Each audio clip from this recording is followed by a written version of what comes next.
Walk into any bank in America, and it looks the same from the outside. Glass doors, marble floors, a teller behind bulletproof glass, a manager in a back office. Same building, same name on the sign, same bank.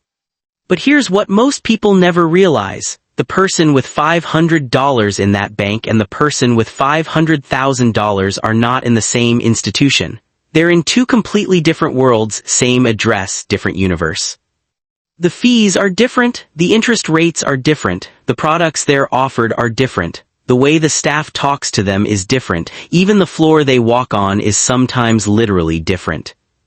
And here's what makes this actually important for you. Banks aren't just passively treating you based on your balance. They are actively shaping the gap between where you are and where you could be with every fee, every rate, and every product they do or don't offer you.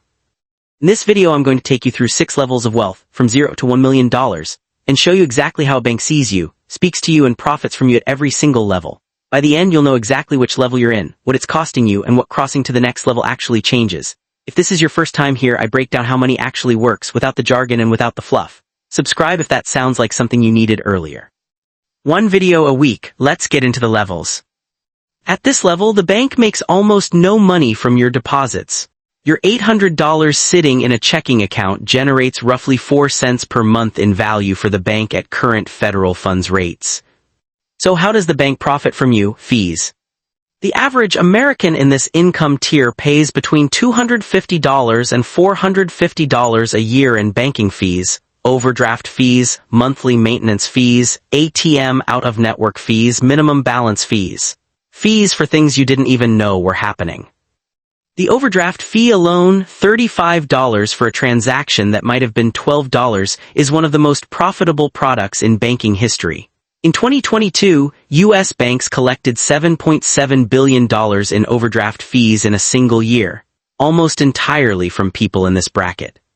Here's what nobody tells you: you are not a customer at this level, you are the product. The checking account is free because the overdrafts, the fees, and the penalty charges are the revenue stream.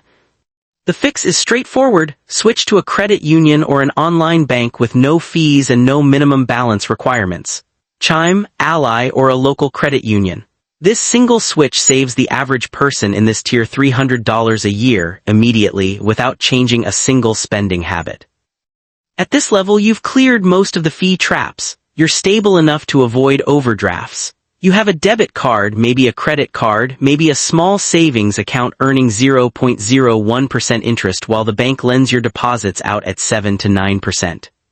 The bank is keeping the spread. You deposit $10,000, they lend it at 8% to someone else. They pay you 0.01%. That's a $799 annual profit on your money. For them, you get $1.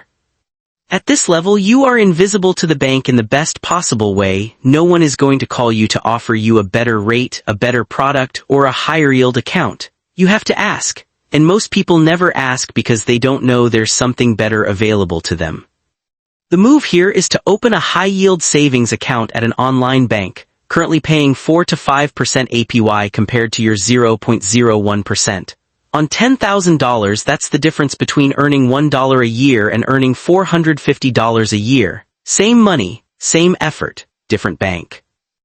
This is where the bank's behavior shifts noticeably. You start getting called. You get a relationship banker, which sounds personal but is actually a sales role with a quota for cross-selling you additional products. At this level, banks want to be your everything. Your checking, your savings, your mortgage, your car loan, your credit card, your investment account. The more products they can attach to you, the stickier you become as a customer and the harder you are to lose. The rates you're offered on loans improve here. Your credit card limits go up. You get access to products that don't exist for level 1 and 2 customers, like rate negotiation on CDs, waived fees on wire transfers, access to a financial planning appointment. Here's the warning at this level: the bank's consolidation offer, put everything here and we'll waive fees and give you a better rate, almost always sounds better than it is. Compare every rate they offer you against what the market is offering. Your relationship doesn't mean they're giving you the best deal. It means they're giving you a good enough deal to keep you from looking elsewhere. Crossing $100,000 in assets with a bank unlocks a different tier at most major institutions. At Chase, this is the private client tier. At Bank of America, it's Preferred Rewards Platinum. At Wells Fargo, Portfolio by Wells Fargo. What actually changes? You get a dedicated private number with no hold time. Annual fees on most accounts disappear. Mortgage rates improve by 0.125 to 0.25%, which on a $400,000 home loan saves you $15,000 to $30,000 over the life of the loan, just from crossing that asset threshold. You also start getting invitations to investment products, managed portfolios, wealth management services, that come with fees of 0.5% to 1% annually. On $200,000, that's $1,000 to $2,000 a year paid to someone who often underperforms a basic index fund. The critical awareness at this level: take the service upgrades, they're genuinely valuable, but be extremely skeptical of the investment products. The dedicated advisor is there to help you, yes, but they also have a fiduciary obligation that varies wildly by institution, and their bonus is tied to how much of your money they manage. At $250,000, you move out of retail banking entirely and into what's called private banking or wealth management. You now have a team, not a person, a team, assigned to your account. A private banker, a financial advisor, sometimes an estate planning attorney on retainer. The phone experience is completely different. No hold music. A human answers. In some cases, the same human you've spoken to before, who knows your name and your financial situation. Loan rates improve again. You get access to jumbo mortgages at preferential rates. You can negotiate credit card annual fees, foreign transaction fees, wire transfer fees. Virtually everything has flexibility that simply doesn't exist for lower-tier customers. Here's what's interesting about this level: the bank needs you more than you need them. You are genuinely a high-value customer whose departure would be a notable loss.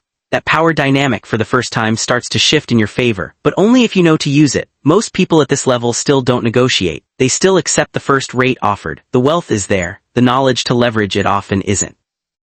Here's the thing that should genuinely bother you after watching this. The banking system isn't designed to help you move from level 1 to level 5. It's designed to keep you comfortable enough at your current level that you don't ask questions, don't shop around, and don't realize that the person 3 levels above you is getting a fundamentally different experience from the same institution. The overdraft fees that crush level 1 customers, they disproportionately come from the people least able to afford them, people who are already stretched, already stressed, already one bad week away from real financial trouble. The bank knows this. The fee schedule is not an accident. And the 0.01% savings rate offered to level 2 customers while the bank earns 7-9% lending that same money, that's not a market rate, that's a default rate for people who don't ask. The better rate exists. It's available today, you just have to go somewhere else to get it. The good news, and there genuinely is good news, is that the most impactful improvements available to you are at the bottom of this scale, not the top. The jump from level 1 to level 2 banking behavior, eliminating fees, opening a high-yield account, is worth more in annual dollars than most financial optimizations available to people at level 4 and 5. Here's what I want you to do today: 2 things, 15 minutes total. First, look at every fee you've paid your bank in the last 90 days. Open your bank app, go to your transaction history, and search or scroll for anything labeled fee. Add it up. That number, whatever it is money you paid the bank for the privilege of them holding your money. It should be 0. If it's not, that's your first move. Second, check your savings account interest rate right now. If it's under 3%, you're leaving hundreds of dollars a year behind. Marcus by Goldman Sachs, Ally Bank, and SoFi are all currently paying 4 to 5% APY on standard savings accounts with no minimum balance. Moving your emergency fund there takes about 20 minutes online and changes nothing about your daily banking life, except you stop subsidizing your bank's profits with your idle cash. Know your level, then move up. Drop a comment telling me which level you're at right now, honestly. And if this changed how you see your bank, subscribe. I put one of these out every day.